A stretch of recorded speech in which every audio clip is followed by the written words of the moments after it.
نحمده ونصلي على رسوله الكريم أما بعد فأعوذ بالله من الشيطان الرجيم بسم الله الرحمن الرحيم رب اشرح لي صدري ويسر لي أمري واحلل عقدة من لساني يفقهوا قولي فاذكروني مجھے یاد کرو اللہ کا ذکر اذکرکم میں تم کو یاد کروں گا وشکروا لی اور میرا شکر ادا کرو ولا تکفرونی اور میری ناشکری مت کرو۔ تو انڈیویجول لائف میں ہمیں دو چیزیں اپنانے کی ضرورت ہے، ایک ذکر ہے، ایک شکر ہے۔ فاذکرونی اذکرکم، یہ سب کچھ جو ملا تم کو، یہ وسعت قلب جو ملی، یہ علم جو ملا، بہترین امت ہونے کا لقب جو ملا، بہترین کتاب جو ملی، بہترین سیرت جو ملی، ان سب چیزوں کو پا کر کیا کرو؟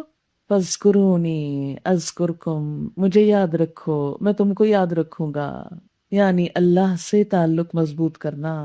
واشکروا لی اور میرا شکر ادا کرو، ولا تکفرونی اور میری ناشکری مت کرو۔ اب آپ دیکھیے کہ ذکر کیا چیز ہے؟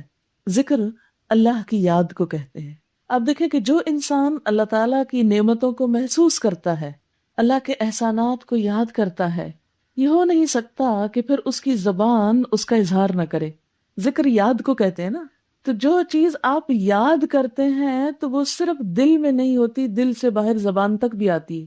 آپ کسی انسان کو یاد کریں، کسی کھانے کو یاد کریں، کسی کپڑے کو یاد کریں، تو یاد کیا ہوتا ہے؟ جو دل میں آتا ہے فوراً، کوئی بھی سامنے آیا تو آپ اس کو کہتے ہیں وہ فلانی بات، تو پتہ ہے کیسے فوراً ہی ذکر کریں گے نا، زبان سے بولنا شروع کر دیں گے، بلکہ جب تک آپ بول نہ چکے آپ کو چین نہیں آتا۔ بالکل اسی طرح جن لوگوں کے دل میں اللہ کی محبت ہوتی ہے، جو اللہ کو یاد کرتے ہیں، پھر جب تک وہ اللہ کی بات نہ کر چکے ہیں ان کو چین نہیں آتا۔ لہٰذا اسی لیے ذکر چین کا سبب ہے۔ الا بذکر اللہ تطمئن القلوب، سنو اللہ کے ذکر سے دلوں کو اطمینان ملتا ہے، دل مطمئن ہوتے ہیں، سکون پاتے ہیں۔ یعنی آپ دیکھیں کہ ذکر صرف یہ نہیں ہے کہ آپ زبان ہلاتے رہیں، ذکر کا معنی یاد ہے۔ یاد کہاں ہوتی ہے؟ دل میں ہوتی ہے۔ جب ہر کام میں اللہ کی یاد ہوگی تو اس کا مطلب ہے کہ اللہ کے لیے آپ کر رہے ہیں۔ اور عملی زندگی میں شکر کا رویہ، یہ دو چیزیں ہم سے مطلوب ہیں۔ جس شخص کو یہ دو چیزیں مل گئی وہ دنیا کا خوش قسمت ترین انسان ہے، ذکر اور شکر۔ یہ قرآن انہی دو چیزوں کو بندہ مومن کے اندر پیدا کرنا چاہتا ہے۔ اسی لیے پہلا لفظ کہ الحمدللہ، سب تعریف اللہ کے لیے ہے، سب شکر اللہ کے لیے ہے۔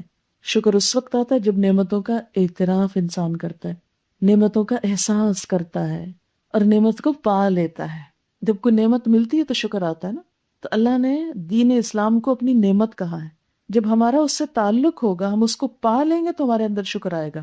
اچھا، ذکر کے بارے میں چند احادیث آپ کو بتانا چاہوں گی تاکہ ہم تھوڑا سا ذکر کی طرف توجہ کریں۔ ذکر اگرچہ یاد ہے دل میں، لیکن زبان سے اس کا اظہار بھی ضروری ہوتا ہے، اور یہ نیچرل طریقہ ہے کہ جب آپ دل میں ایک بات لائیں گے تو زبان پہ آئے گی آئے گی۔ حدیث قدسی ہے، اللہ تعالیٰ فرماتے ہیں انا عند ظن عبدی بی وانا معہ حین یذکرنی فان ذکرنی فی نفسہ ذکرتہ فی نفسی وان ذکرنی فی ملأ ذکرتہ فی ملأ خیر منہم، متفق علیہ۔ بخاری اور مسلم دونوں نے روایت کیا ہے کہ اللہ تعالیٰ فرماتے ہیں کہ میں اپنے بندے کے بارے میں کیسا معاملہ کرتا ہوں جیسا وہ میرے ساتھ گمان رکھتا ہے، پھر اگر مجھے وہ اپنے دل میں یاد کرتا ہے تو میں بھی اسے اپنے دل میں یاد کرتا ہوں، اگر وہ مجھے کسی مجلس میں یاد کرتا ہے تو میں بھی اس کو اس سے بڑھ کر زیادہ اچھی مجلس میں اس کا ذکر کرتا ہوں۔ پھر اسی طرح ذکر جو ہے وہ صرف زبان کی ایکسرسائز نہیں، اللہ کی یاد اللہ کی اطاعت بھی کرواتی ہے۔ سعید بن جبیر کہتے ہیں کہ جس نے اللہ کی اطاعت نہیں کی اس نے اس کو یاد ہی نہیں کیا، یعنی جس نے اللہ کی بات نہیں مانی گویا اس نے ذکر ہی نہیں کیا، خواہ اس کی نمازیں اور تسبیحات کتنی ہی زیادہ کیوں نہ ہو۔ ام انس کہتی ہیں کہ اے اللہ کے رسول صلی اللہ علیہ وسلم، مجھے کوئی نصیحت کیجیے، کوئی اچھی سی بات کہیے مجھے۔ آپ فرماتے ہیں اہجری المعاصی فانہا افضل الہجرہ، گناہ چھوڑ دو کہ یہ سب سے بہترین ہجرت ہے۔ حافظی علی الفرائض، فرائض کی حفاظت کرو، فانہا افضل الجہاد، یہ سب سے بہترین جہاد ہے۔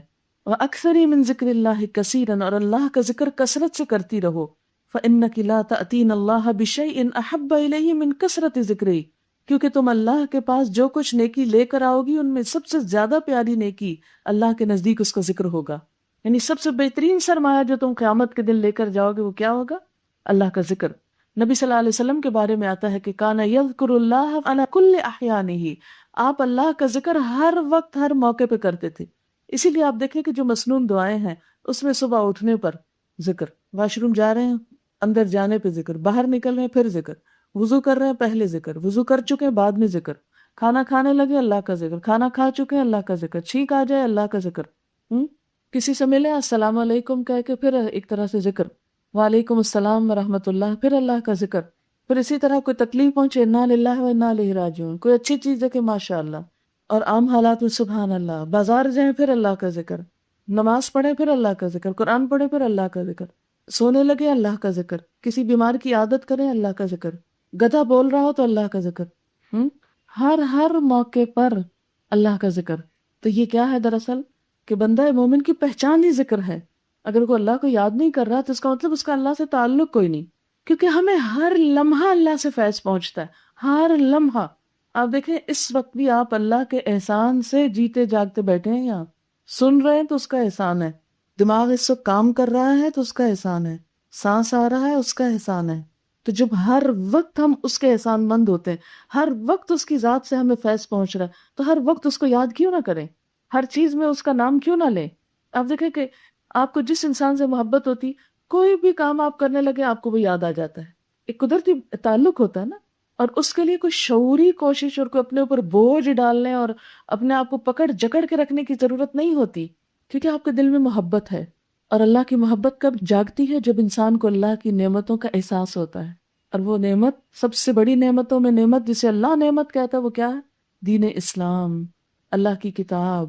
تو جس شخص کا تعلق اس کتاب سے مضبوط ہوتا ہے اس کے دل میں اللہ کا شکر بڑھنے لگتا ہے، اور جس دل میں شکر زیادہ ہوتا ہے وہ دل اور زبان ذکر سے خالی رہ ہی نہیں سکتا. حدیث بخاری کی، نبی صلی اللہ علیہ وسلم نے فرمایا من قال سبحان اللہ وبحمدہ فی یوم 100 مرۃ حطت خطایاہ وان کانت مثل زبد البحر. جو شخص دن میں 100 مرتبہ یہ سبحان اللہ وبحمدہ پڑھتا ہے اس کے گناہ معاف کر دیے جاتے ہیں، خواہ وہ سمندر کی جھاگ کے برابر ہی کیوں نہ ہو. یعنی بہترین ذکر ہے، بہترین کلمہ جسے اللہ نے فرشتوں کے لیے بھی پسند کیا، سبحانک لا علم لنا. تو سبحان اللہ وبحمدہ سبحان اللہ العظیم. اب آپ کیا کریں؟ میں آپ سب سے یہ گزارش کروں گی کہ اگر آپ ایک 100 دانوں کی تسبیح رکھ لیں، اور جب آپ یہاں آ رہے ہوں اس وقت، یا اس وقت آپ سمجھے کہ بہت فریش مائنڈ ہے، آپ اپنا سبق یاد کریں، ٹھیک ہے کوئی بات نہیں. اگر اس وقت نہیں تو جب آپ گھر جا رہے ہوں سفر کے دوران اپنی تسبیح نکال لیں اور یہ 100 دانے پورے کر لیں، 100 دفعہ پورے کر لیں اپنے. اس میں آپ دیکھیں گے کہ ایون اگر کوئی بیچ میں بات بھی کر رہا ہے نا تو تسبیح کا فائدہ کیا ہوتا ہے کہ آپ وہاں پر روک لیتے ہیں اس کو، اور پھر اس کی بات کا جواب دے کر. ورنہ کیا ہوتا ہے کہ دوسرے اریٹیٹ ہوتے ہیں کہ یہ کیا کر رہے ہیں، ہم سے بات ہی نہیں کرتی، کیسا انسان. عموماً دیندار لوگوں سے لوگ بدکنے لگتے، بھاگنے لگتے ان کی ایسی حرکتوں کی وجہ سے.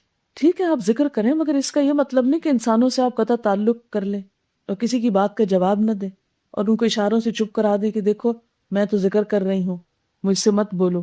نہیں، آپ بات کریں، لیکن ایک لمحے کا بھی وقفہ ہے تو اگلا دانہ پڑھ لیں، پھر ایک ذرا سا وقفہ ہے تو اگلا پڑھ لیں. اگر تسبیح نہیں پکڑی تو آپ کبھی پورا کر ہی نہیں سکتے، یاد ہی نہیں رہتا.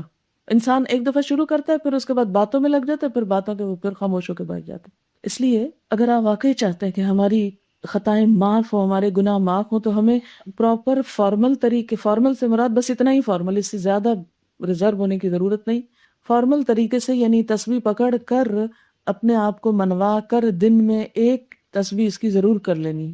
وضو ضروری نہیں ہے اس کے لیے، ذکر کے لیے وضو شرط نہیں. اچھا ہے اگر ہو تو، اگر نہیں تو کوئی بات نہیں.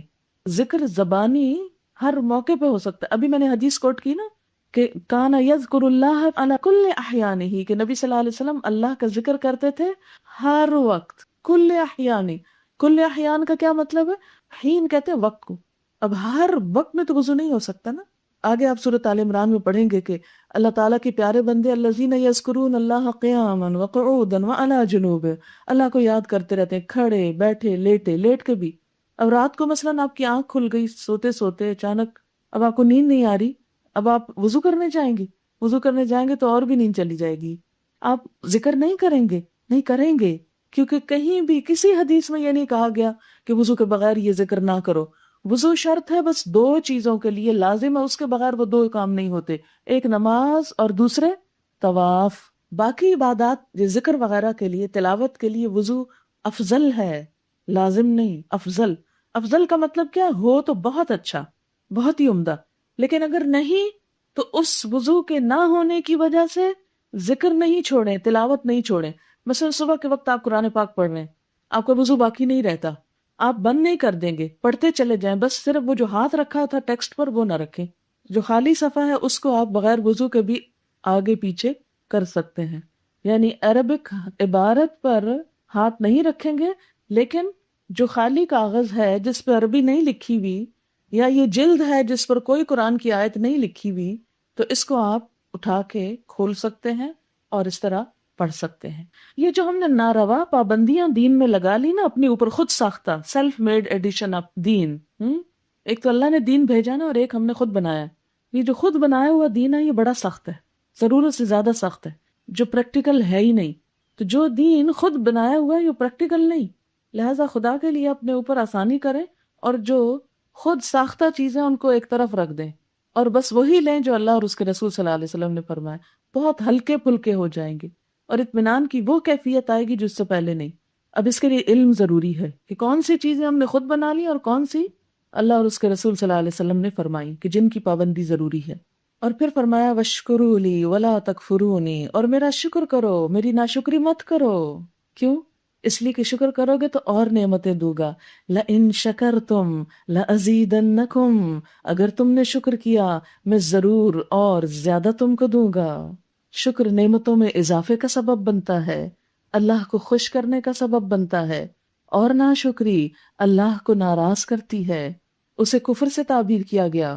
آپ صلی اللہ علیہ وسلم نے فرمایا مومن کا حال بھی عجیب ہے کہ ہر کام میں اس کے لیے سراسر بھلائی ہی بھلائی ہے، اسے جب راحت یعنی خوشی، سکون، آرام ملتا ہے تو شکر کرتا ہے اور اس طرح اسے اجر ملتا ہے، یعنی نعمت بھی ملی، شکر پر اجر بھی مل گیا۔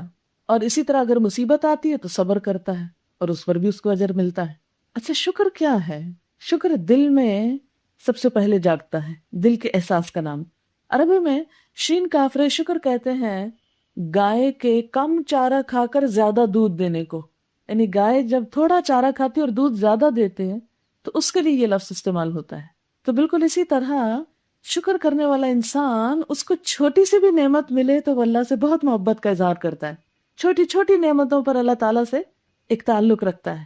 شکر دل میں بھی ہے، شکر کا اظہار جو زبان سے ہوتا ہے وہ ذکر ہے، اور شکر عملی زندگی میں بھی ہوتا ہے کہ انسان قناعت اختیار کرے، انسان اللہ کی نعمتوں کا اظہار کرے، دکھاوا اور ریاکاری نہیں، اظہار۔ مثلا حضرت عمران بن حسین کہتے ہیں وہ ایک بہت قیمتی کپڑا پہنے ہوئے تھے، تو فرمایا اللہ تعالیٰ جب کسی پر انعام کرتا ہے تو اس پر اس کا اثر دیکھنا چاہتا ہے، یعنی اللہ نے اگر آپ کو دولت دی ہے، اللہ نے اگر آپ کو کوئی نعمت دی ہے تو اللہ تعالیٰ کیا چاہتے ہیں کہ آپ شکر ادا کریں، کیسے کہ اس کا اظہار کر کے۔ یہ نہیں اللہ نے دیا اور آپ پھٹے پرانے کپڑے پہن رہے ہیں کہ دوسرے آپ پر صدقہ خیرات کرنے لگے، ہے بیچارے کے پاس کچھ نہیں اس لیے اس کی کوئی مدد کرو، تو یہ کیا ہے؟ ناشکری ہے کہ سب کچھ ہوتے ہوئے آپ فقیر نظر آ رہے ہیں۔ تو جو نعمت اللہ نے دی ہے اس نعمت کا استعمال شکر گزاری بالکل ایسے ہی ہے۔ مثال کے طور پر آپ اپنے کسی دوست کو کوئی تحفہ دیتے ہیں، اگر وہ دوست اس تحفے کو استعمال کر لیتا ہے تو اس نے کیا کیا؟ آپ کی قدردانی کی، ایک طرح سے آپ کے شکر گزاری کا رویہ اختیار کیا۔ اور اگر وہ آپ کا دیا ہوا تحفہ استعمال نہیں کرتا، بس رکھ دیتا ہے ایک طرف، تو اس نے کیا کیا؟ ناقدری کی یا نہیں کی؟ کہ اس نے استعمال ہی نہیں کیا، آپ نے دیا اس نے قدر ہی نہیں کی، بے قدری کی۔ بالکل اسی طرح جب اللہ کوئی نعمت دیتا ہے، کوئی بھی نعمت، تو انسان پر اس نعمت کا اثر نظر آنا چاہیے، یہ بھی شکر گزاری میں شامل ہے۔ اور اگر نعمتیں ملی ہیں اور آپ ان کو استعمال ہی نہیں کر رہے تو ایک طرح سے کیا کر رہے ہیں؟ ناقدری کر رہے ہیں۔ اور شکر تمام اطاعت کا مجموعہ بھی ہے کہ ہر طرح کا جو انسان اللہ کی اطاعت کرتا ہے وہ شکر ہی ہے۔ تو ہمیں دراصل کیا کرنا ہے؟ یہ جو کعبہ جیسی نعمت ملی، جیسے قرآن جیسی نعمت ملی، حکمت اور یہ ساری چیزیں، تو اس کے جواب میں دو کام کرنے، ذکر اور شکر۔ یا ایہا الذین آمنو، اے لوگو جو ایمان لائے ہو، استعینوا بالصبر والصلاۃ، مدد چاہو صبر اور نماز کے ساتھ۔ اس دنیا میں ہر چیز انسان کی مرضی سے نہیں ہوتی، اگرچہ ہمیں اپنی مرضی کا اختیار دیا گیا، اس کے باوجود بہت سی چیزوں میں ہم اپنی کوشش کے باوجود مرضی نہیں کر سکتے۔ یہ چیزیں ہماری خواہش اور مرضی کے مطابق نہیں ہوا کرتی۔ ایسے میں عموماً انسان پریشان ہو جاتا ہے، اور جب ضرورت سے زیادہ پریشانی آنے لگتی ہے تو جو چیزیں ہمارے پاس ہوتی ہیں، جو کام ہم کر سکتے ہیں، وہ بھی نہیں کر سکتے۔ جو صلاحیتیں ہمارے پاس ہوتی ہیں ان کو بھی ہم صحیح طور پر استعمال نہیں کر سکتے۔ دوسری بات یہ کہ اس دنیا کو اللہ نے امتحان کے لیے بنایا ہے، آرام کے لیے نہیں۔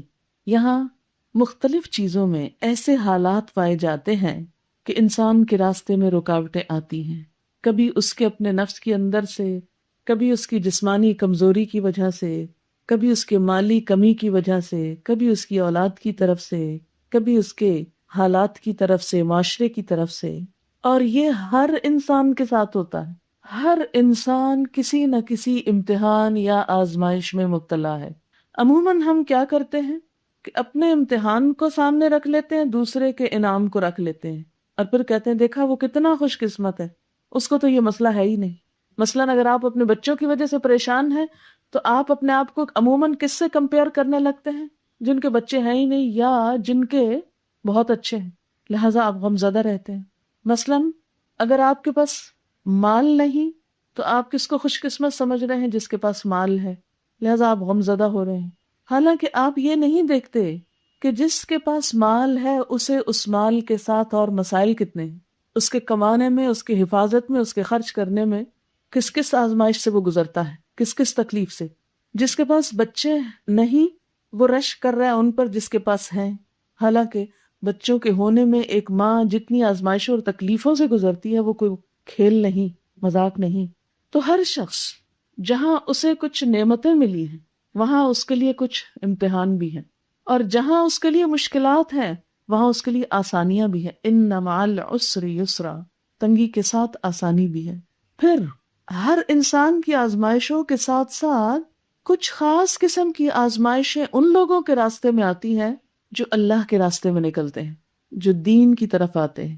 کبھی شوہر کی طرف سے پریشانی، کبھی والدین کی طرف سے، کبھی اولاد راستے کی رکاوٹ، کبھی کوئی بیماری، کبھی لوگوں کی باتیں۔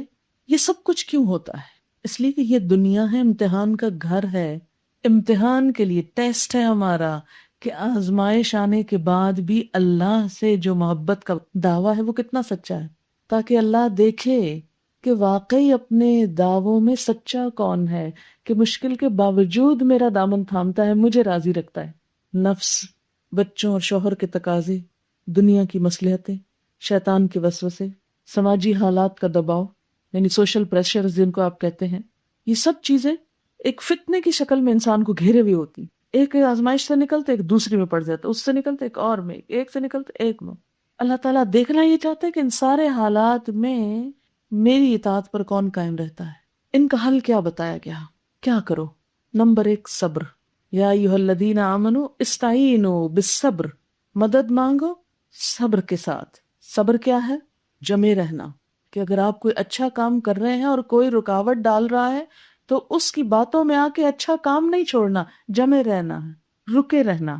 صبر کی اس لحاظ سے 2 بڑی قسمیں ہوتی ہیں کہ اپنے آپ کو اطاعت پر قائم رکھنا، قلعے سے باندھ کے رکھنا، نہیں میں نے تو یہی کرنا ہے جو اللہ کا حکم ہے، اور جس نے بدلنا ہے بدل جائے، میں نے نہیں بدلنا۔ اب اس کا یہ مطلب نہیں کہ آپ اعلان شروع کر دیں گھر جا کر اپنے بچوں کے سامنے، یہ شوہر یا معاشرے میں یا کھڑکی میں کھڑے ہو جائے اور لاؤڈ سپیکر لے کے سب کو اعلان کرے کہ لوگوں تم بدلو یا نہ، میں اپنی جگہ تھا۔ یہ نہیں اس کا مطلب۔ اس کا مطلب یہ ہے کہ انسان اپنے اندر اتنا عزم، ارادہ، جزم، اتنی قوت پائے۔ اسلم قال اسلمت لرب العالمین، میں تو بک گیا، میں نے تو اپنا آپ اللہ کو دے ڈالا ہے، اس لیے میں تو اللہ ہی کا وفادار ہوں، کیونکہ وہ سب سے زیادہ میرا محسن ہے۔ جم جانا۔ نمبر 2، حرام چیزوں کو، غلط چیزوں کو چھوڑ کر جو تکلیف ہوتی ہے انسان کو، اس کو برداشت کرنا۔ مثلاً غیبت کرنا بڑا دلچسپ مشغلہ ہوتا ہے نا، کسی کی برائیاں ڈسکس کرنا، کسی کے بارے میں برے کمنٹس دینا، اور عموماً دماغ اتنا تیزی سے کام کرتا ہے اس وقت اور اتنی دلچسپی سے اور سارا جسم اور ہر چیز الرٹ ہو جاتی ہے، اور سوئے ہوئے بھی جاگ جاتے ہیں جب کسی کا ذکر بد آتا ہے، اور خصوصاً اس کا جس سے کوئی تھوڑی سی نفرت بھی ہو، کوئی حسد ہو، کوئی جیلسی ہو، پوری صلاحیتیں کام کرتی ہیں اس وقت۔ اب ایسے میں کہ جب نفس کا گھوڑا سرکش ہو رہا ہے، باہر آ رہا ہے، موقع بھی خوب ہے دل کی بڑاس نکالنے کا، پھر کھینچ کے رکھنا اپنے آپ کو کہ نہیں، حد میں رہو۔ جیسے نبی صلی اللہ علیہ وسلم فرمایا، غضب کی حالت میں ہو یا خوشی، اس زبان سے حق کے سوا کچھ نہیں نکلے گا۔ ہمیں بھی یہی حکم دیا گیا، کسی کے خلاف غصہ ہو یا محبت ہو، بات سچ ہو، حق بات کہی جائے، ٹھیک ہے؟ جواب اللہ کو دینا ہے نا، کسی انسان کو خوش کرنے کی تو ضرورت نہیں ہمیں۔ تو نمبر ایک، اطاعت پہ باندھ کے رکھنا اپنے آپ کو، جیسے بھینس باندھ دی جاتی ہے نا، وہ قلعے کے ساتھ بیچاری کہیں نہیں جا سکتی، باندھ کے رکھنا، بس نجات اسی میں، فلاح اسی میں، کامیابی اسی میں، اس لیے اللہ کی مرضی کے مطابق میں نے اپنے آپ کو روک لیا۔ اور دوسری طرف جہاں حرام کام چھوڑنا ہو تو چھوڑ کے، اصل میں حرام کو آپ یوں سمجھے جیسے ایک نشہ ہوتا ہے نا، جو بھی حرام کا، جیسے جھوٹ بولنا حرام ہے، جیسے غیبت کرنا حرام ہے، جیسے کچھ اور کھانے پینے کی چیزیں حرام ہے، تو یہ چیزیں ایک نشے کی سی تاثیر رکھتی۔ جب انسان حرام کا عادی ہوتا ہے تو ایسی ہوتا ہے جیسے کوئی نشہ ہے اس کو۔ اب دیکھیں کہ جب کوئی نشہ چھوڑتا ہے انسان تو کیا گزرتی ہے اس بیچارے پہ، اور تو اور چائے کا ہی نشہ ہو آپ کو تو نہ ملے تو ساری صلاحیتیں ختم ہونے لگتی ہیں، جیسے کوئی کام نہیں ہو سکتا، بڑا تکلیف دہ عمل ہوتا ہے نشہ چھوڑنا۔ تو گناہوں کا بھی ایک نشہ ہوتا ہے، جب آپ گناہ چھوڑتے ہیں تو ایک ویکیوم فیل ہوتا ہے آپ کو، ایک چیز چھوڑتے ہیں آپ خالی خالی نظر آنے لگتا ہے، اور بار بار ادھر پلٹ کے جانے کا دل چاہتا ہے۔ چلے تھوڑی دیر کے لیے ڈائٹنگ کا ہی تصور کر لیں، کیونکہ خواتین عموماً اس تجربے سے تو گزرتی ہی رہتی ہیں، کہ جو لوگ کھانے کے شوقین ہوتے ہیں ان کے لیے کھانا چھوڑنا کتنا مشکل ہوتا ہے، کہ اور کوئی کام ہی نہیں سوچتا، بار بار ادھر ہی توجہ جاتی ہے۔ ہو سکتا ہے کسی کو چاکلیٹس کا نشہ ہو، کسی کو کچھ اور اس طرح کی چیز ہو، تو ایسے میں یوں لگتا ہے جیسے دماغ سارا کام ہی اس کے ساتھ کرتا ہے، اس کے بغیر تو کچھ ہو ہی نہیں سکتا۔ اب کیا کہ جو ہی آپ ادھر جانے لگے کھینچ لیں اپنے آپ کو، یہ کیا ہے؟ صبر، روک لیا، باندھ لیا۔ فرمایا زندگی میں جو بھی امتحان آئے تو کیا کرو؟ صبر کرو، استعینوا، اللہ کی مدد چاہو، لیکن اللہ کی مدد کس کے لیے آتی ہے؟ جو صبر کرتا ہے، جو اللہ کی اطاعت کرتا ہے، حرام سے بچتا ہے، اسے مدد ملے گی۔ اور جب دل بہت ٹوٹنے لگے، بہت ہی پریشانی ہونے لگے، تو پھر کیا کرو؟ اپنے اللہ کو یاد کرو، والصلاۃ، نماز پڑھنا شروع کرو، فرض نماز کے علاوہ نفل، صلاۃ حاجت۔ نبی صلی اللہ علیہ وسلم کا طریقہ کیا تھا کہ جب بھی کوئی اہم معاملہ پیش آتا فوراً نماز پڑھتے، کوئی اہم معاملہ، کوئی اہم کام، کوئی مشکل، تو سب سے بہترین وظیفہ نماز۔ اکثر جب لوگ میرے پاس آتے ہیں اور کہتے ہیں کہ ہماری یہ مشکل ہے، ہمیں کو وظیفہ بتا دیں، اور میں ان سے جب یہ کہتی ہوں کہ نفل پڑھ کے، صلاۃ حاجت پڑھ کے آپ دعا کریں، تو ان کو یہ کام بڑا مشکل لگتا ہے۔ کہتے کو وظیفہ بتا دیں، بیٹھ کے زبان ہلاتے رہیں کافی ہے، یہ کیا بات ہے، اٹھو وضو کرو اور پھر ایکسرسائز ساتھ ہو، پھر آپ دیکھیں گے کہ یہ خالی بیٹھ کے وظیفہ کرنے سے زیادہ افیکٹو چیز ہوتی۔ کیوں؟ کہ دکھ کے حالت میں جب ہم اٹھتے ہیں، جا کے ٹھنڈے پانی سے وضو کرتے ہیں تو آدھا دکھ تو ادھر ہی دھل جاتا ہے۔ اس کے بعد جب ہم ایک خاص ایکسرسائز کرتے ہیں، کنسنٹریشن کرتے ہیں، تو کچھ اس میں نکل جاتا ہے۔ پھر جب دعا مانگتے ہیں، رو لیتے ہیں اللہ تعالیٰ کے آگے، تو باقی اس میں نکل جاتا ہے۔ پھر ایک ہوپ، ایک امید، ایک یقین، ایک ایمان ایسا پختہ ہوتا ہے کہ انسان چین میں آ جاتا ہے۔ جیسے ایک مریض کا آپریشن ہو جاتا ہے نا، تو وہ نکل جاتی ہے خرابی اندر سے، بالکل نماز کے ساتھ ایسے ہی نکل جاتی ہے اندر سے، انسان اطمینان میں آ جاتا ہے، سکون میں آ جاتا ہے۔ اور صلاۃ حاجت تو ویسے بھی بڑا مؤثر نسخہ ہے۔ تو جب کوئی اہم موقع ہو، جہاں دل گھبرانے لگے، پریشان ہونے لگے، کچھ ستانے لگے، کوئی حاجت پوری نہ ہو، بس یہی طریقہ کرے، کیونکہ یہ طریقہ اللہ تعالیٰ بتا رہے ہیں، جس نے دینا ہے نا ہم کو، وہ خود بتا رہا ہے کہ اس طریقے سے آؤ میرے پاس۔ اس لیے پورے یقین کے ساتھ اس نماز کو پڑھے، شیطان پڑھنے نہیں دے گا، وہ کہے گا نہیں نہیں، نماز تو روز ہی پڑھی جاتی ہے 5 وقت، کچھ اور پڑھو۔ خوشی کے لیے شکرانے کی نماز ہوتی ہے، جب کوئی خوشی ملے تو شکر کی نماز، کیونکہ شکر پہ اگر نماز پڑھتے ہیں تو آپ کو مزید انعام ملتے ہیں اور زیادہ نعمتیں۔ یعنی شکر کے وقت نماز کیا ہے؟ اس نعمت کی حفاظت ہے، گویا آپ نے باندھ لی اپنے ساتھ وہ نعمت۔ جیسے آپ کو کوئی چیز ملے تو آپ اس کو پرس میں ڈال کے بند کر لیتے ہیں، گرہ لگا کے اس کو رکھ لیتے ہیں، بالکل ایسے ہی جب خوشی ملے تو آپ شکرانے کے نفل ادا کرتے ہیں، گویا باندھ کے رکھ لیے اپنے پاس۔ یا ایھا الذین آمنوا استعینوا بالصبر والصلاۃ، اور جس خاص کانٹیکس میں سیقول السفہاء، وہ بے وقوف لوگ جو باتیں کریں گے تمہارے خلاف، پروپیگنڈا کریں گے، کیونکہ دین کی طرف لوگوں کو بلانا بھیڑوں کے چھتے میں ہاتھ ڈالنا ہے، اپنے بھی مخالف ہوں گے اور دوسرے بھی۔ اور ایک بات یاد رکھیں اور اس کو آزما لیں آپ، کہ جب آپ دین پہ عمل کرنے لگتے ہیں یا لوگوں کو دین کی طرف بلانے لگتے ہیں تو سب سے زیادہ حساس وہ ہوتے ہیں جو اپنے دنیا کے کاروبار کو دین کے نام پہ کر رہے ہوں، ان کے مفادات پہ زد لگتی ہے، یا آپ کے دین کی طرف آنے سے جن کے مفاد پہ زد پڑتی ہو کسی بھی قسم کی. آپ دیکھیں نا کیسے نہیں وہ آپ کے خلاف ہوں گے جب آپ ان کی غلامی سے نکل کے اللہ کے غلام بننے جا رہے ہیں. تو وہ تو ناراض ہوں گے، دوست ناراض ہوں گے کہ آپ نے اب ان کی بات ماننے کے بجائے اللہ کی ماننی شروع کر دی، شوہر ناراض ہوں گے کہ اب آپ ان کی بات ماننے کے بجائے اللہ کی بات مانی، اللہ کو بڑا کیوں سمجھ لیا آپ نے، لا الہ الا اللہ کیوں کہتی ہیں. اسی طرح معاشرہ کہ آپ نے ہمارا طریقہ چھوڑ کر کوئی اور اختیار کر لیا، واہ اب ہم آپ کو جینے دیں، آ جاؤ واپس ہمارے ہی طریقے پر. جیسے قوم لوط نے کہا تھا نا کہ واپس آ جاؤ گے ورنہ اب سنسار کر دیں گے تم کے، چھوڑیں گے نہیں. معاشرہ کیا چاہتا ہے؟ ہم اس کی مرضی کے مطابق جئیں، اور رشتہ دار کیا چاہتے ہیں؟ ہم ان کی مرضی کے مطابق جئیں، اور ہمارا محسن کیا چاہتا ہے کہ ہم اس کی مرضی کے مطابق جئیں. اب ان میں سے آپ کو چوائس کرنا ہے کہ آپ کو کس کی مرضی کے مطابق جینا ہے. اور ویسے بھی نصیحت اور تنقید سب سے زیادہ بری لگتی ہے انسان کو. جب آپ اپنی زبان سے کیا عمل سے بھی کسی کو نصیحت کرنے لگیں گے کہ دیکھو یہ غلط ہے، یہ کرنا ہے، تو وہ خود ہی دشمن ہو جائے گا آپ کا. لیکن یاد رکھیں یہ وقتی مشکل ہوتی ہے، وقتی.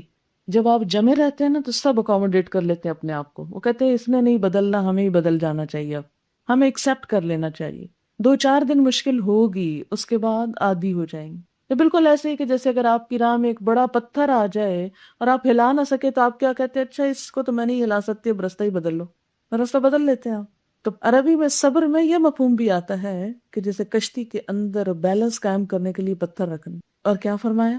ان اللہ مع الصابرین، اللہ صبر کرنے والوں کے ساتھ ہے، اللہ ان کے ساتھ ہے. جو صبر کر کے جم جاتا ہے اسے اللہ کی مدد ضرور حاصل ہوتی. اس لیے وقتی طور پر لوگوں کے پروپیگنڈے اور مخالفت سے گھبرانا نہیں، ڈرنا نہیں، پریشان نہیں ہونا، اپنی جگہ سے ہلنا نہیں، بس کرنا ہے جو اللہ نے چاہا وہی کرنا ہے. اپنے دل میں پکا ارادہ رکھیں، زبان کم سے کم استعمال کریں، زبان سے کچھ بھی نہ کہیں، بولے ہی نہ کچھ، چپ کر کے سنتے رہیں لوگوں کی باتیں، ہلکا سا مسکرا دیں اور بس. اس بات کی کبھی کوشش نہ کریں کہ میں ذرا جلدی سے فلانے کے اعتراض کا جواب دے دوں اور میں ذرا جلدی سے اس کو چپ کرا دوں اور میں ذرا اس کو مزہ چکھا دوں. نہیں، جب ہم سب کچھ اللہ کے لیے کر رہے ہیں زیر لب یہ کہہ لیا کریں فَسَيَكْفِيكَهُمُ اللَّهُ، جو مخالفت کر رہے ہیں کرتے جائیں، ان قریب جلد ہی کافی ہو جائے گا تجھ کو ان کی طرف سے اللہ. اللہ جواب دے گا، اللہ صفائی پیش کرے گا، اللہ ان کے دل میں ڈالے گا. اور آپ دیکھیں کیا ہوا، نبی صلی اللہ علیہ وسلم کی جان کے دشمن بالآخر آپ کے مطیع و فرما بردار ہوئے کہ نہیں ہوئے نا، لیکن تھوڑا وقت لگا. ہم بھی اپنے مخالفوں کو تھوڑا وقت دیں. آپ دیکھیں کہ 2 چیزوں کا یہاں ذکر کیا گیا، صبر اور نماز. نماز کب تک پڑھی جاتی ہے؟ زندگی کے آخری لمحے تک. تو صبر بھی کب تک چاہیے؟ زندگی کے آخر تک، دنیا سے رخصت ہونے تک صبر. وَلَا تَقُولُوا، اور خاص طور پر صبر کب؟ جب کوئی بہت بڑا نقصان ہو جائے. ہوا یہ کہ جنگ بدر میں مسلمانوں کے 14 آدمی شہید ہو گئے. اب وہ انسان تھے نا، ان کے رشتہ دار. لوگوں نے کہا کیا دیا اسلام نے تمہیں، تمہارے تو بندے ہی چلے گئے، اور کیا فائدہ ہوا تمہیں مسلمان ہونے کا، اتنا بڑا نقصان ہو گیا تمہارا. کیونکہ موت سب سے بڑا نقصان ہے جس کی تلافی کوئی نہیں. ہر چیز کی تلافی ہو جاتی، موت کی تلافی نہیں ہوتی. اس لیے اللہ تعالیٰ نے ان شہداء کے بارے میں کیا فرمایا؟ وَلَا تَقُولُوا لِمَن يُقْتَلُ فِي سَبِيلِ اللَّهِ أَمْوَاتٌ، اور جو لوگ اللہ کی راہ میں مارے جائیں انہیں مردہ نہ کہو. شہداء کو مردہ نہ کہنا ان کی عزت اور احترام کے لیے ہے، لیکن ان کی زندگی برزخ کی زندگی ہے، دنیا کی زندگی نہیں ہے، اور وہ ایسی زندگی ہے جسے ہم نہیں سمجھ سکتے.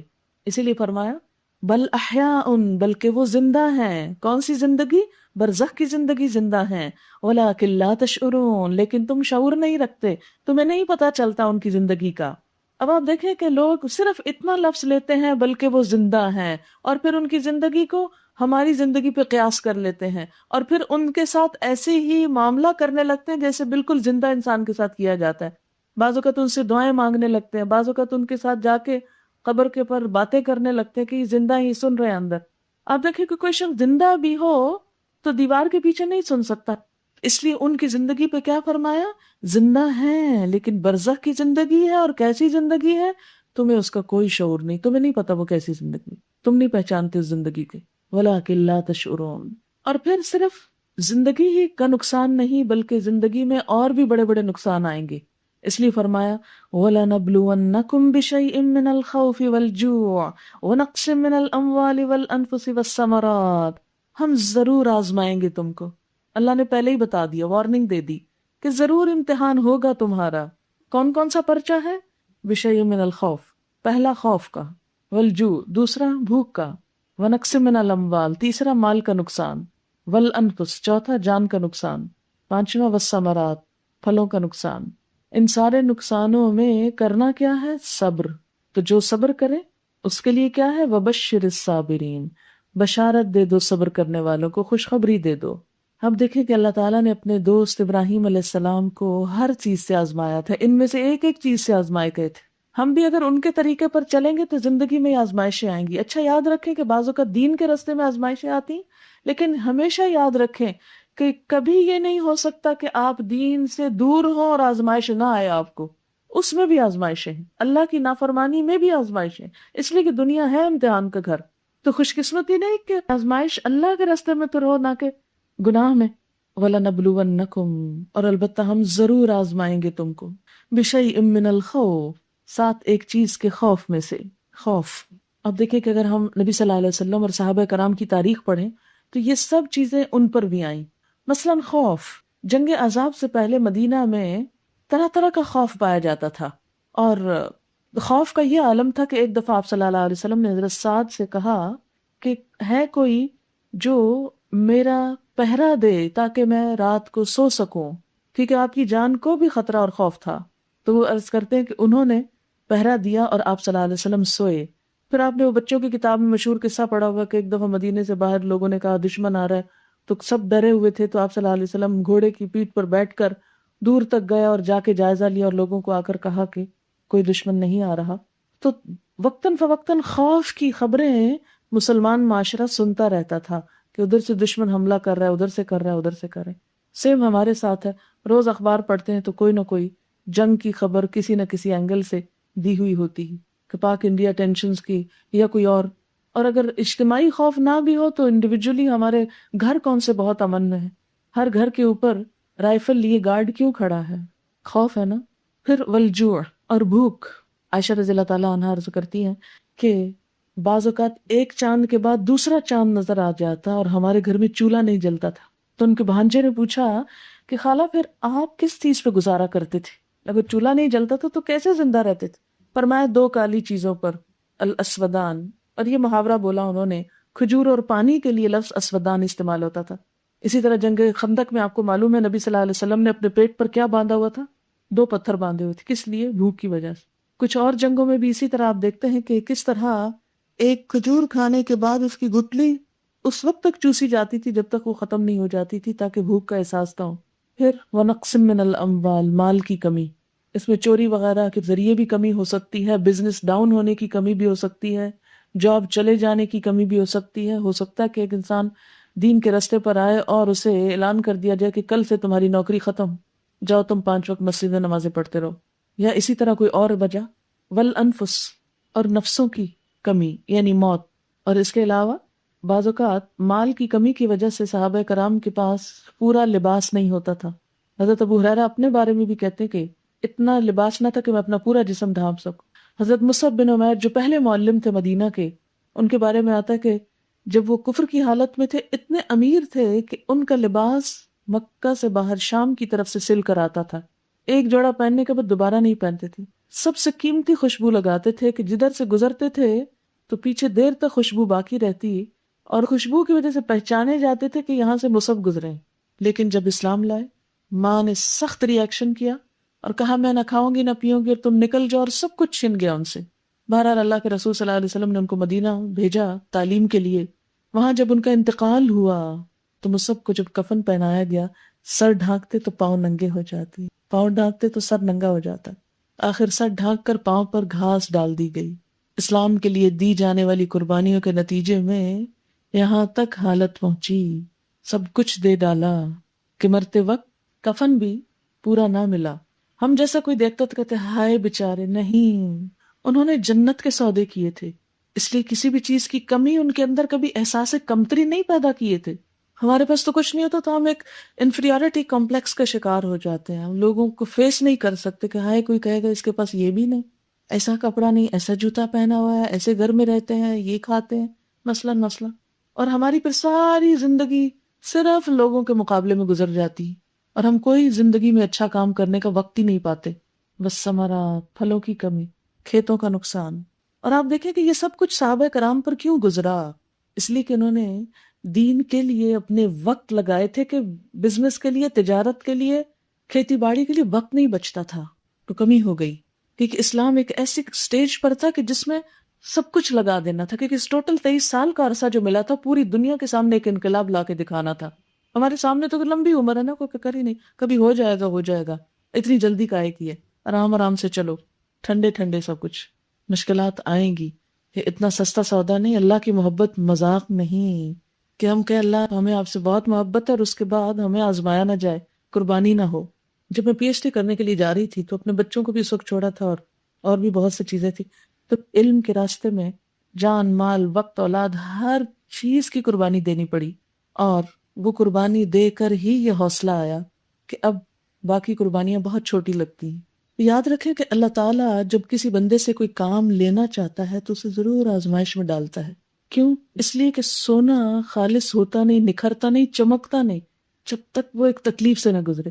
بالکل وہی جو آپ کو میں کہتی رہتی ہوں کہ جب تک آپ بیلنے میں پڑیں گے نہیں، رس نکلے گا نہیں. اب اگر آپ بھی یہ دعویٰ کرتے ہیں کہ آپ دین کے لیے نکلے ہیں، اللہ کے راستے میں نکلے، یہ پھولوں کی سیج نہیں ہے. کچھ نہ کچھ تو تکلیف ہوگی نا، روٹین ڈسٹرب ہوگی، نیند کم ہوگی، بھوک بھی لگے گی، واش روم کی مشکل ہوگی، سفر کی اذیت ہوگی، سبق یاد کرنے کی مصیبت ہوگی، اور بہت سی لوگوں کی باتیں الگ، گھر والوں کی باہر کی. کیونکہ بعض میرے پاس کمنٹس آئے ہیں وہ میں نے بس صرف روک لیے، چند دن گزرنے دیں، قرآن خود جواب دے گا، مجھے کچھ نہیں کہنا کسی کو. اس میں بعض لوگوں نے کہا کہ یوں لگتا ہے کہ میرا بلڈ پریشر ہائی ہو گیا، کسی نے کچھ اپنے دکھ سنائے ہوئے، کسی نے کچھ. یہ محبت کا سودا ہے، محبت کا راستہ ہے، اللہ کا راستہ ہے، اور اس میں تکلیفیں آئیں گی. لیکن بشر الصابرین، جو جم جائیں گے ان آزمائشوں پہ ان کے لیے خوشخبری ہے، پھر وہ راستے کھلیں گے دنیا میں بھی اور آخرت میں بھی. ہم دیکھیں چند دن کی تو بات ہے، لیکن جو شخص تکلیف سے بھاگتا ہے وہ یہ نہ سوچے کہ وہ بھاگ کر آگے اس کے لیے کوئی آرام دہ چیز ہوگی. آپ بھاگ بھی جائیں تو کسی اور مصیبت میں پکڑ جائیں گے.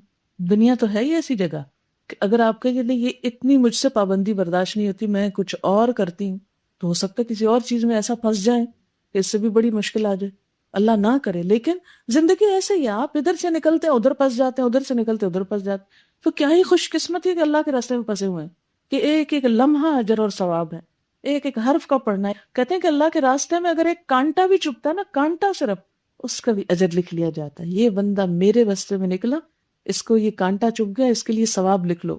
بشر الصابرین. اب آپ دیکھیں 2 دفعہ ہے ان اللہ مع الصابرین، اللہ ساتھ ہے، اللہ چھوڑے گا نہیں. جیسے حضور صلی اللہ علیہ وسلم نے جب اسلام کی تعلیم دینی شروع کی تو اپنے رشتہ دار پر آئے ہو گئے، وہ دشمن بن گئے. ابو لہب کا جو ذکر آتا ہے تو اس پر نبی صلی اللہ علیہ وسلم ہر طرح کے ایک کرائسس سے گزر رہے تھے، تو اللہ تعالیٰ نے کیا اتارا؟ وَالضُّحَىٰ وَاللَّيْلِ إِذَا سَجَىٰ مَا وَدَّعَكَ رَبُّكَ وَمَا قَلَىٰ وَلَلْآخِرَةُ خَيْرٌ لَكَ مِنَ الْأُولَىٰ وَلَسَوْفَ يُعْطِيكَ رَبُّكَ فَتَرْضَىٰ أَلَمْ يَجِدْكَ يَتِيمًا فَآوَىٰ وَوَجَدَكَ ضَالًّا فَهَدَىٰ وَوَجَدَكَ عَائِلًا فَأَغْنَىٰ فَأَمَّا الْيَتِيمَ فَلَا تَقْهَرْ وَأَمَّا السَّائِلَ فَلَا تَنْهَرْ وَأَمَّا بِنِعْمَةِ رَبِّكَ فَحَدِّثْ. وَالضُّحَىٰ، قسم ہے چمکتی صبح کی، سورج کی روشنی کی، چاشت کے وقت کی، واللیل اور رات کی، اذا سجا جب چھا جائے، مشکلات کا غم اندھیرا. ما ودعک ربک، تیرے رب نے تجھے چھوڑا نہیں، وما قلا، ناراض بھی نہیں ہوا. بس بات یہ ہے کہ اس راستے میں ٹیسٹ ضروری ہے، آزمائش ضروری ہے. اسے دیکھنا ہے کہ کون سچا ہے اور جمع رہتا ہے. اور یہ دکھ اٹھاؤ تو چند دن بعد کیا ہوگا؟ وَلَلْآخِرَةُ خَيْرٌ لَكَ مِنَ الْأُولَىٰ، بعد کا دور پہلے دور سے بہت اچھا ہوگا. اب آپ دیکھیں کہ پہلا دور مثلا آپ اپنے اوپر اگر اس چیز کو لیں، جہالت کا دور ہے، لا علمی، قرآن سے، سنت سے، دین سے، لیکن دنیا کی عیش و عشرت ہے تھوڑی بہت.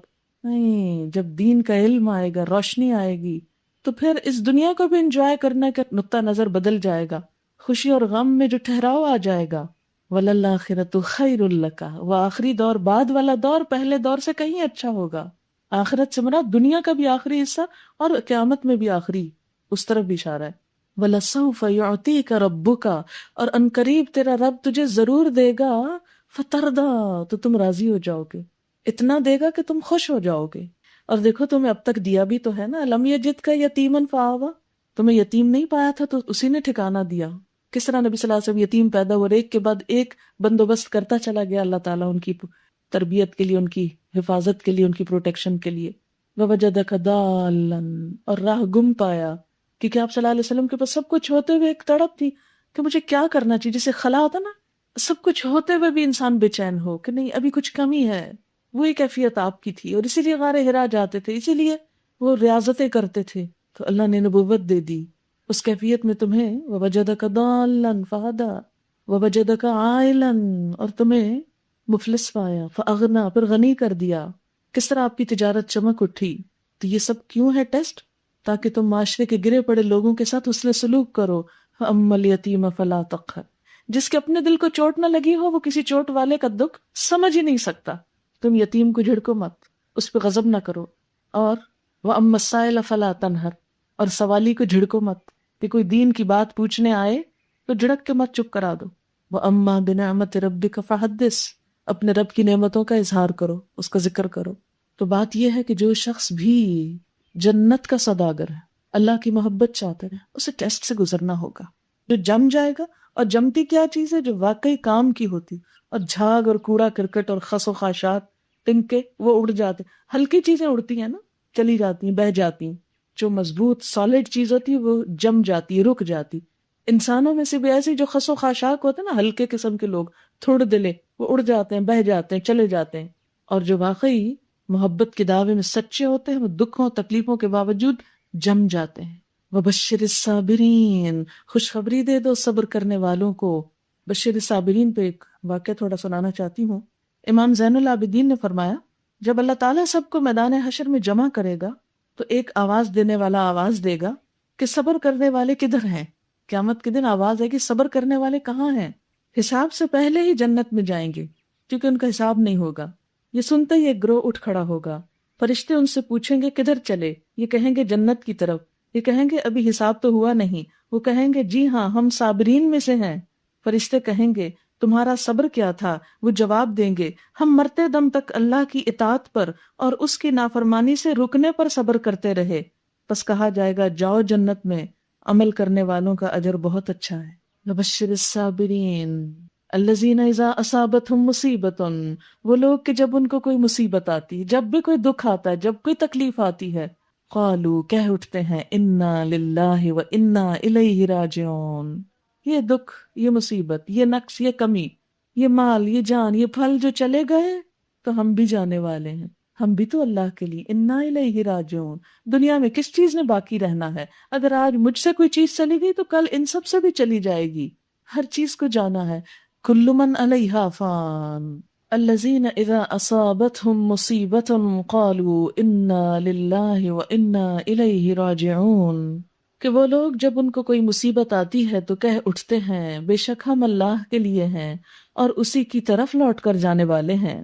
دکھ اور تکلیف کے موقع پر چیخنا چلانا، ایسا ری ایکشن ظاہر کرنا کہ جس سے اللہ تعالیٰ بھی ناراض ہو اور مشکل بھی آسان نہ ہو، اس کا کچھ فائدہ نہیں۔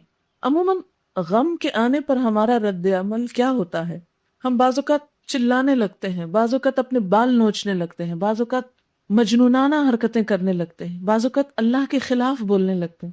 تھوڑی دیر کے لیے سوچیں ان میں سے کون سی حرکت ایسی ہے جس سے ہمارا غم دور ہو جائے گا، یا جو ہو گیا وہ پلٹ جائے گا۔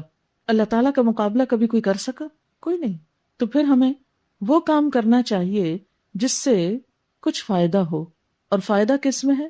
انا للہ و انا الیہ راجعون۔ نہ صرف زبان سے ادا کیا جائے بلکہ دل کی گہرائیوں سے اس شعور کو اپنے اندر تازہ کیا جائے کہ یہ چیز چلی گئی تو مجھے بھی جانا ہے، وہ پہلے چلی گئی مجھے بعد میں جانا ہے، اور وہ پہلے جا کر میرے لیے اجر کا سبب ہو گئی۔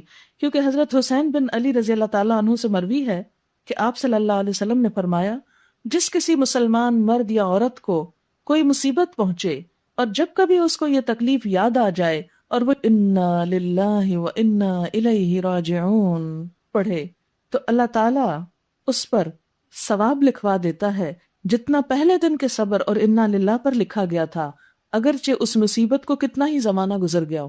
کوئی 10 سال پرانا دکھ یاد آ گیا، آتے ہی آپ نے کیا کہا، انا للہ و انا الیہ راجعون، تو پہلی دفعہ جب صبر کر کے یہ پڑھا تھا اور جتنا ثواب ملا تھا وہ سارا دوبارہ آپ کے نامہ اعمال میں لکھا گیا، چاہے کتنا ہی عرصہ گزر چکا ہو۔ اسی طرح حضرت ابو سلمہ، حضرت ام سلمہ کے شوہر ایک دفعہ گھر آتے ہیں اور بتاتے ہیں کہ میں نے اللہ کے رسول صلی اللہ علیہ وسلم سے ایک بہت خوبصورت دعا سیکھی ہے، تم بھی سیکھ لو۔ حضرت ام سلمہ یاد کر لیتی ہیں، دعا کیا ہے؟ اللہم اجرنی فی مصیبتی واخلف لی خیرا منہا، اے اللہ مجھے میری مصیبت کا اجر دے اور اس سے بہتر چیز عطا کر۔ ابو سلمہ بتاتے ہیں کہ نبی صلی اللہ علیہ وسلم نے فرمایا کہ جو شخص اس دعا کو پڑھتا ہے غم کے موقع پر اللہ تعالیٰ اس کے غم کو اچھے حال میں بدل دیتے ہیں۔ اس اللہ کی بندی نے دعا یاد کر لی، ہوا کیا، ابو سلمہ کا انتقال ہو گیا۔ اس موقع پر انہوں نے یہی دعا پڑھی اور سوچ رہی تھی پڑھتے وقت کہ ابو سلمہ سے اچھا انسان کون ہو سکتا ہے۔ پھر کیا ہوا کہ کچھ عرصے کے بعد نبی صلی اللہ علیہ وسلم نے ان کو پروپوز کیا تو انہیں اپنی وہ دعا یاد آئی، اچھا اللہ کے رسول صلی اللہ علیہ وسلم کا وعدہ سچا ہی ہے، یہ بات جھوٹی نہیں ہو سکتی۔ لیکن عموماً ہم غم اور دکھ کے موقع پر وہ پڑھنے کی بجائے جو پڑھنا چاہیے وہ بولنے لگتے ہیں جو نہیں بولنا چاہیے، اور حاصل کچھ بھی نہیں ہوتا۔ اللہم اجرنی فی مصیبتی واخلف لی خیرا منہا، اللہ یہ چیز تو چلی گئی تو مجھے اس سے بہتر دے دے، اور اللہ دیتا ہے، اس کے خزانوں میں کس چیز کی کمی ہے۔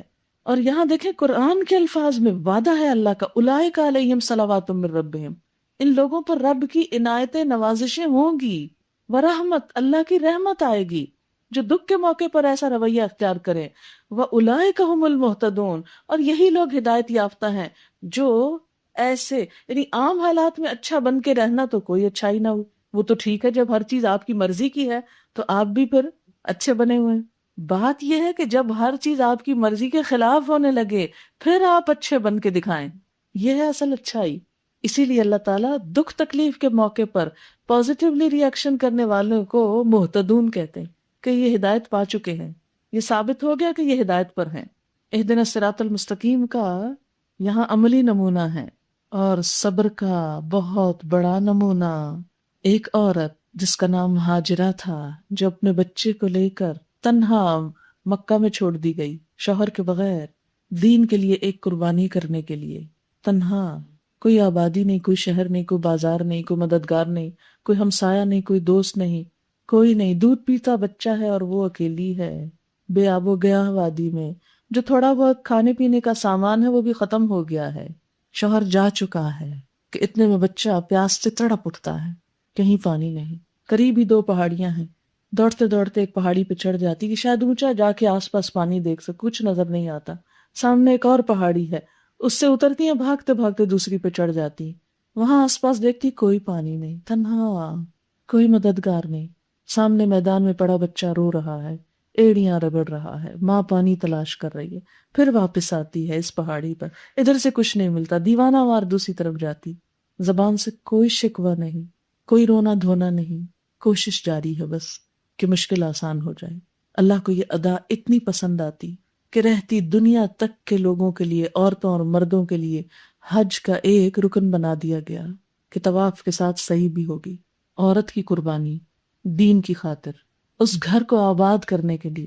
ٹھیک ہے بنایا تھا ابراہیم علیہ السلام نے، آباد کس کی وجہ سے ہوا؟